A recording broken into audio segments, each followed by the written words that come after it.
All right, when I turn on my oven, I like to take the most of it. I'm still drying out some pumpkin seeds on the bottom. I lifted the rack one level.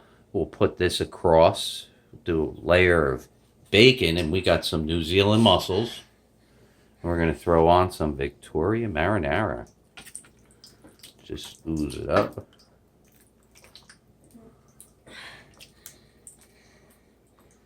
I want to cover all the mussels so they don't dry out.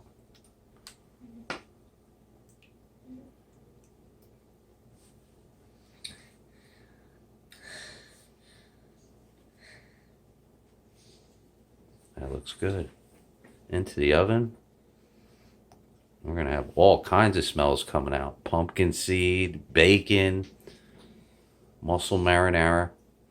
Somebody had suggested doing New Zealand mussel parmesan. So this is actually the first time that I'm doing this. So the next time I do it, we're probably going to do a parmesan. So, yummy. That's my dinner. Love you.